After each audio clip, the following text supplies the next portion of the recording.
በእኔ ማሰላሰል እየተመለከቱ በእኔ እይታ ምንድነው እየተካሄደ ያለው? ምንድነው የተፈለገው? ዓላማው ምንድነው ብዬ ቁጭ ብዬ ከራሴ ጋር ከረዥም ማሰላሰል በኋላ ውስጤ እየተመላለሱ ያሉ ሀሳቦችና የኔ እይታ ባልሽ ቺት የሚያደርግብሽ ከወንድ ጋር፣ ሚስት ቺት የምታደርግብሽ ከሴት ጋር፣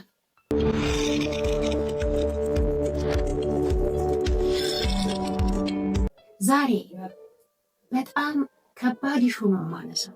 ነገር ግን ነገሮችን አብዞርብ ለማድረግ እየሞከሩ በእኔ ማሰላሰል እየተመለከቱ በእኔ እይታ ምንድነው እየተካሄደ ያለው? ምንድነው የተፈለገው? ዓላማው ምንድነው ብዬ ቁጭ ብዬ ከራሴ ጋር ከረዥም ማሰላሰል በኋላ ውስጤ እየተመላለሱ ያሉ ሀሳቦችና የኔ እይታ ነገሮችን ያየሁባቸውን መንገዶች ጀስት ፍሬቶ ካርገን እንድናወራው ፈልጋለሁ። ስጋት ስላለኝ እንደ ሰው ይህ አካሄድ ወዴት ነው የሚያደርሰን የሚል ትልቅ ስጋት ስላለኝም ጭምር ነው።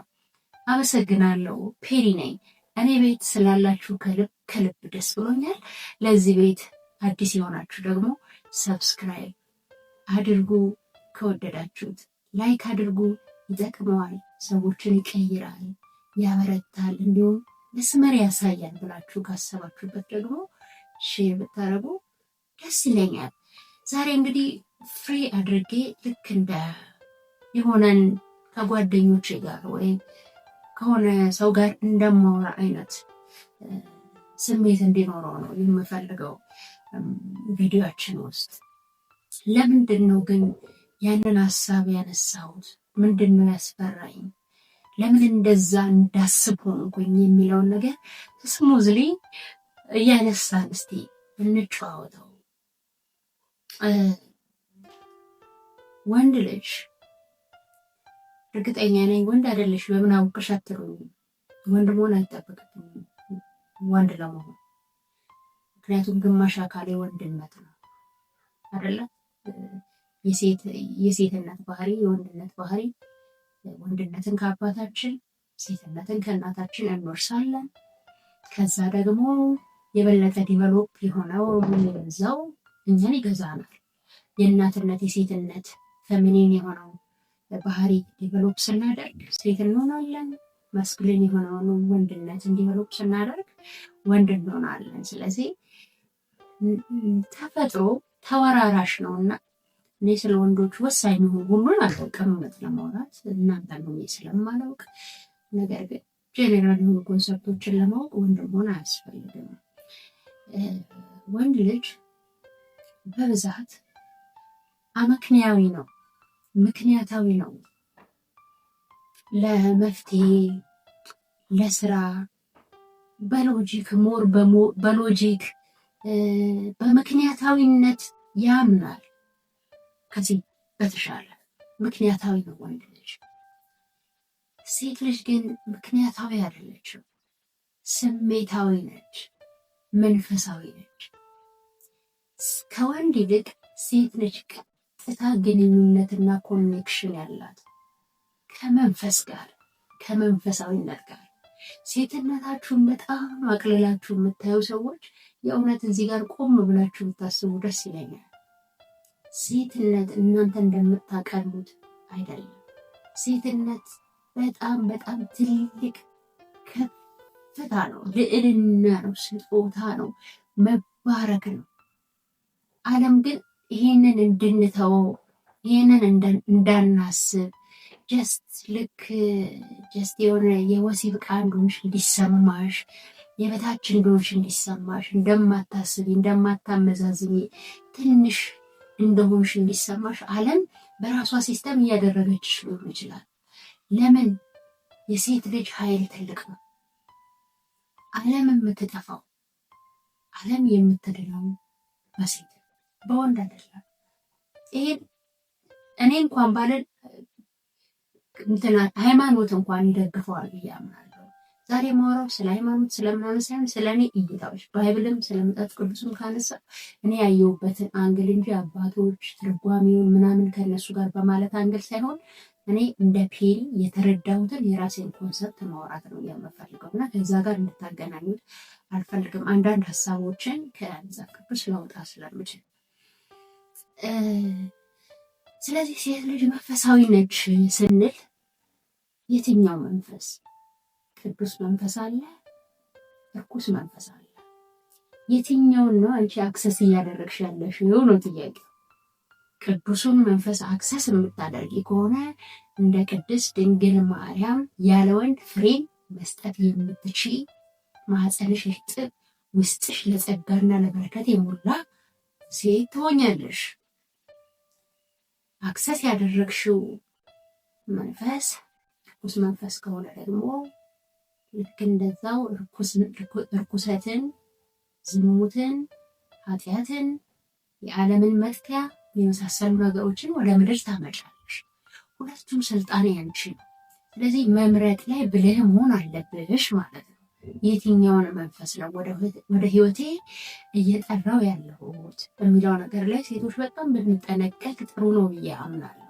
ለምን እኛ ቀጥታ ስሜትና እምነት ቀጥታ ግንኙነቱ ከመንፈስ ጋር እና አሁን ምንድነው ዋናው ሀሳቤ ወንድነትና ሴትነት ጋር ያለው ልዩነት የማይቀበል ትውልድ እየተፈጠረ ነው ብዬ ስጋት አለ።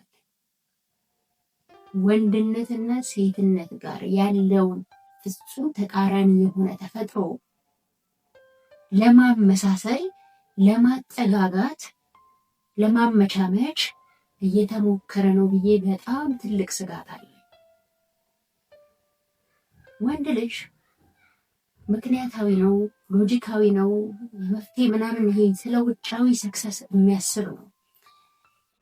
ባይዘወይ እኛ ወንድ ከሚያስፈልገን በላይ ለወንድ ልጅ ነው ሴት የምታስፈልገው። ምክንያቱም ወንድ ልጅ ውጫዊ ነገር ላይ ብቻ አክሰስ እያደረገ የሚኖር ፍጡር ስለሆነ የሆነች ሴት ታስፈልገዋለች ከመንፈሳዊነት ጋር የምታገናኝ በሷ በኩል መንፈስን አክሰስ የሚያደርግ። ምክንያቱም ምክንያታዊነትና መንፈሳዊነት ሁለቱ አንድ ላይ የሚሄዱ ነገሮች አይደሉም። መንፈስ በምክንያታዊነት አይሰራም። መንፈስን እስቲ ኤክስፕሌን አድርጎልኝ። እስቲ መንፈስ ምንድን ነው? አብራሩልኝ። ጥቁር ነው፣ ቀይ ነው፣ ሰማያዊ ነው? ምንድን? እስቲ በሎጂክ አብራሩልኝ። መንፈስ ምንድን ነው? ኤክስፕሌን ልታደርጉት አትችሉ። ፈጣሪ ምንድን ነው? ኤክስፕሌን ልታደርጉት አትችሉ። አይታይም፣ አይዳሰስም፣ አይነካም። በሎጂክ የሆነ ቋት ውስጥ ልትከቱት አትችሉ። መንፈሳዊነት ስሜትንም የሆነ ቋት ውስጥ ልትከቱት አትችሉ። የሴት ልጅ ፓወር እንደዚህ በሎጂክ የሚታሰር አይደለም። ለዛ ነው እኮ እባቡ እንኳን እኮ በወንድ በኩል አልመጣም፣ በሴት በኩል ነው የመጣው። ምክንያቱም የሴት መሳሳት የዓለም ሁሉ መሳሳት፣ የሴት ቅዱስ መሆን የዓለም ሁሉ መቀደስ ነው። ምንድነው መጽሐፍ ቅዱስ ሊያሳየን የሞከረው? ከዘፍጥረት ጀምሮ በሴት ዓለም ጠፋች፣ በሴት ዓለም ዳነች። ዘንድሮም ሴት አበላችን እያላችሁ ዘንድሮም ትወቃቀሳላችሁ እንጂ በሴት ዓለም ከዳነች ቆይታለች። ምንም መወቃቀስ አያስፈልገው። ትልቁ ነገር ይሄንን ፓወራችንን እንዳናውቅ ስለተደረገ በግድ እንደ ወንድ ለመሆን እናስሞክር። ወንዱ ደግሞ እንደኔ ታስብ ማለት ሲጀምር ተፈጥሯችንን አለመቀባበል ስንጀምር በመሀል ምን ይፈጠራል? ሴቷ ፐርፌክት የሆነ እንደሷ ስሜታዊ የሆነ እንደገና ደግሞ ፕሮቫይደር የሆነ ወንድ ትፈልጋለች። ወንድ ደግሞ እንደሱ ጠንካራ የሆነች እንዲሁም ደግሞ እንደ ሴት ደግሞ ሴታ ሴት የሆነች ሴት ይፈልጋል። እንደዛ የሚባል ተፈጥሮ የለም። አንዱን ነው መምረጥ የምትችሉት። ወይ ሴት ነው የምትሆኑት ወይ ወንድ ነው የምትሆኑት። ነገር ግን ዓለም ማኒፑሌት እያደረገችው ስለሆነ ተፈጥሯችንን ወንድ ልጅ ፐርፌክት የሚላትን አይነት ጭንቅላት ውስጥ የራሱን ሴት ይስላል። ሴት ልጅ ፐርፌክት የምትለውን የራሷን ወንድ ትስላለች። ያ ወንድ ግን ምድር ላይ የለም፣ ኤግዚት አያደርግም። ያኔ ምንም ይፈጠር ይመስላችኋል? ኦኬ ሴት ስቀርብ ሴቶቹ ስሜታዊ ናቸው፣ ምንም በሎጂክ በምናምን ዝም ብሎ አልቃሻ ናቸው፣ ምንም አይረቡም። ስለዚህ ወንድ ነው የሚረዳኝ ወደሚል ስሜት ይመጣና ከወንድ ጋር ወንድ ከወንድ ጋር ያለውን ኮኔክሽን ማጥበቅ ይጀምራል። ተረድታችሁ ነው? ከኮኔክሽን ከማጥበቅ ይታለፍና ወደ ሴክሹዋል ነገሩ ላይ ይኬዳል። ሴት ጋር የሚረዳት ወንድ እንደዚህ የሚያደርግ በቃ እንደኔ የሚያስብልኝ ወንድ ስለሌለ ስለማላገኝ ሁሉም አቢዩዚቭ ነው ብላ ጭንቅላቷ ስለሳለችው አያስፈልግም ትልና ወንድን ከህይወቷ ታወጣለች። ያኔ ከሴቶች ጋር ሞር አታችመንቷን በጣም ጥብቅ ታደርጋለች። በዛ መሀል ይሄ ማኒፑሌት የተደረገ ማይንዳችን ሴትን ከሴት ጋር ሴክሹዋል ኢንተረስት እንዲኖራት መገፋፋት ይጀምራል። አሁን እየተሰሩ እየወጡ ያሉ ፊልሞችን ብትመለከቱ እኔ ጉድ እስክል ድረስ ለትዝብት እየወጡ ያሉ ኔትፍሊክስ ላይ እየወጡ ያሉ ፊልሞችን ናቸው። ሌዝቢያን ያልሆነ ወንድና ወንድ የሆነ ቦታ ላይ የማያሳያችሁ ቦታ አታገኙ። ይሄ ነው የሚመጣው። ለምን ሴት አትረዳህም? ስለዚህ ከወንድ ጋር ተመቻች። ወንድ አይረዳሽም፣ ስለዚህ ከሴት ጋር ተመቻች የሚል ከባድ የሆነ መርዝ እየመጣብን ነው። ከምታስቡት በላይ ኢትዮጵያ ውስጥ ተመሳሳይ ጾታ እንደ ጉድ አሸምሟል። ለዚህ ነው ገና ስጀምር ባልሽ ከወንድ ጋር ከሴት ጋር ቺት ሲያደርግብሽ ተመስገን ማለት የምትጀምሪበት ጊዜ ይመጣል። መፍትሄው ምንድን ነው? ለምንድን ነው አንዳችንን መምሰል ያለብን? ለምንድን ነው ተፈጥሯችንን መቀባበል ያልቻልነው? ለምንድን ነው ራስሽን እንድትሆኝ ያልተፈቀደልሽ? ለምንድን ነው ራስህን እንድትሆን ያልተፈቀደልህ? የሆነ መርዝ እየተረጨብን ያለ ይመስለኛል። ከዛ ወንድና ወንድ ይሆናሉ፣ ሴትና ሴት ይሆናሉ። ባይ ዲፎልት መዋለድ ብዙ ፐርሰንት ይቀንሳል። በላብራቶሪ ሊያስወልዱ ይችላሉ። መዋለድ የሚባለው ነገር ምን ይሆናል? ይቀንሳል። አንደኛው ዓላማ የዓለም ሕዝብ እንዲቀንስ ነው። ከዛ በኋላ ተፈጥሮ በራሷ መንገድ ትክክለኛውን ነገር መፈለጓ አይቀርምና በተመሳሳይ ጾታ ግንኙነት ውስጥ ልምምድ ውስጥ ያሉ ሰዎች የሆነ ጊዜ ለዲፕሬሽን ይጋለጣሉ። ለምን? ተፈጥሮ ሁልጊዜ ጥያቄዋን ታነሳለች። እኔ የምፈልገው ሴት ነው ይላል ውስጡ። ሴቷም እኔ የምፈልገው ወንድ ነው የሚል ጥያቄ ትፈጥራለች። እሱን ድምፅ ለማጥፋት ወደ ሱስ ይገባል። እሱን ድምፅ ለማጥፋት የተለያዩ ልምምዶች ውስጥ ይገባና ለሱሳይድ፣ ራስ ለማጥፋት፣ ለተለያዩ ህመሞች ቢዝነሱ የታቀደልን እንደዚህ ባጭሩ አይደለም። የእድሜ ልክ የትውልድ የእርግማን የትውልድ መርዝ ነው እየተረጨ ያለው። ትውልድ ድረስ የሚሄድ መርዝ። ከዛ አንደኛው እሱ ነው መንገዱ። ሁለተኛው ድሮ ወንዶቻችን ፈልጠው የሆነ ነገር አንስተው አድነው የጉልበት ስራ ሰርተው ይሄ ማስኩሊን የሚባለው ኤነርጂ ስፖርት ሰርተው ምን ብለው ያን ማስኩሊን የሆነውን ኤነርጂያቸው እንዲቨሎፕ ያደርጉ ነበር። አሁን ሁሉ ነገር ቀላል ሆነ። ወንድነት ደግሞ በቀላል ነገር ውስጥ አይሰራም። አንድ ሰው ሲያርስ፣ አንድ ሰው ተራራ ሲወጣ፣ አንድ ሰው ጎማ ሲገፋ፣ አንድ ሰው በክሪክ ጎማ ሲፈታ፣ አንድ ሰው የሆነ ነገር ሲሸከም፣ አንድ ወንድ ያለው የወንድነት ኢነርጂና ቁጭ ብሎ ቤት ውስጥ በኤአይ ቲክ ቲክ እያደረገ ሌዚ የሆነ የሴት የሚመስል ስራ ቤት ውስጥ በኮምፒውተር እየሰራ ገንዘብ እርን ቢያደርግ ከሆኑ አመታት በኋላ ያ ወንድ መሆኑን ያቆምና ወደ ፌሚኒን እየተቀየረ ይመጣል። ለምን? ወንድነቱ ሉዝ እያደረገ ይመጣል። ምን እየሆነ ይመጣል? ኮንፈርት እየለመደ ኢዚ መኒ፣ ኢዚ ኑሮ፣ ኢዚ ነገር፣ ኢዚ ሴክስ፣ ኢዚ ሴት፣ ሁሉም ነገር ኢዚ እንዲሆንለት ወደ መፈለግ ሲስተም ውስጥ ያስገቡታል። ኢዚ ነገር ደግሞ ሁልጊዜ መርዝ ነው። እውነት ነው የምነግራችሁ በየትኛውም ኮንቴክስት የሰው ልጅ ደረጃውን ማለፍ አለበት አይደል? አንዳንድ ወንድ ዛሬ ያገኝቶን ዛሬ አብረነው ስናደር እንወርድበታለን አይደል? በጣም ነው የምንደብረው አይደል? ለቁም ነገር አስቦንም ቢሆን ከዛ በኋላ ስሜቱ እንትን ይላል። እኛ ወደነው ሊሆን ይችላል የዛኑ ቀን አብረን ወደነው። ኢዚ ስለሆንሽ ብቻ ትወርጅበታለሽ። ላይፍ ውስጥ ስቴፑን ያልጠበቀ የሆነ ነገር መጥፎ ነው። አንደኛ ክፍል ሳትማሩ ዩኒቨርሲቲ እንደመዝለል ማለት ነው። ለዚህ ነው ተፈጥሮውን አልጠበቀም፣ ሂደቱን አልጠበቀም።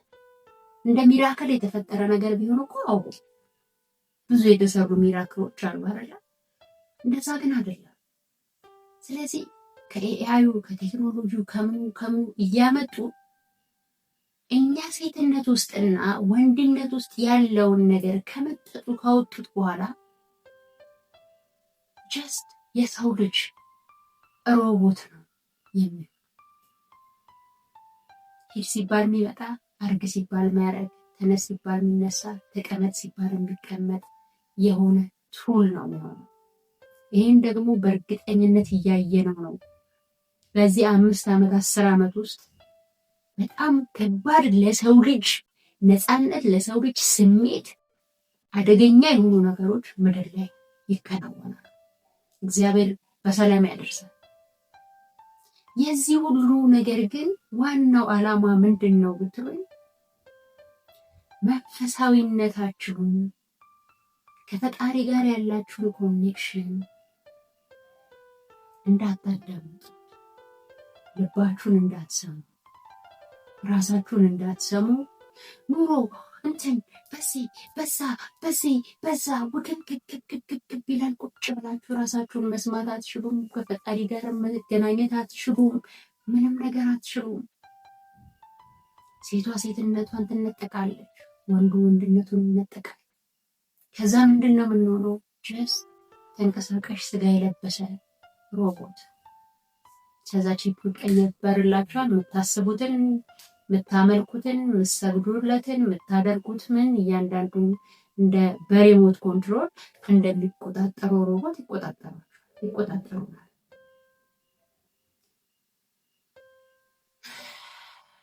ብዙዎቻችን ይህንን አንግል አይተነዋል ወይ አላውቅም። እኔ ብቻ ከሆነ እየታየኝ ያለው አላውቅም። እስቲ እናንተ ምን ታይቷችኋል? ኮመንት ላይ ጻፉልኝ። እስቲ ሀሳባችሁን ሼር አድርጉኝ። እና ትልቁ መፍትሄ ራሳችንን ሳናጣ አብረን መሆን ብንችል ጥሩ ነው።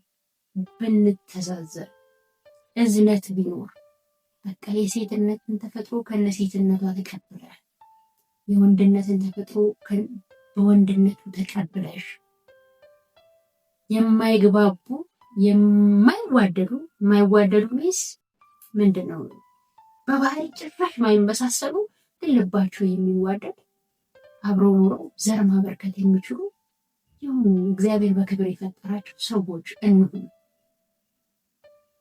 ሮቦት ከምንሆን ሰዎች እንሁን። ተዛዝነን በባህሪ ባንግባባ ተቀባብለን፣ በቃ እሱ ወንድ ስለሆነ እሷ ሴት ስለሆነች ነው የሚሰማት ልረዳት ይገባል ተባብለን ዓለምንም ራሳችንንም ትውልድንም የነገ ኢትዮጵያንም ብንታደጋት ደስ ይለኛል። እና እንደዚህ አይነት ስሜቶች እየተሰሙኝ ነው። በጣም ብዙ ነገር አወራችኋለሁ። ከዚህ በኋላ ፍሪ ቶክ ይኖረናል። ይሄ የኔ እይታ ነው። እናንተ ያመዛዘናችሁት እየተሰማችሁ ያለ አይነት ነገር ካለ እስቲ አጫውቱኝ። አመሰግናለሁ አብራችሁኝ ስለነበራችሁ። ወዳችኋለሁ።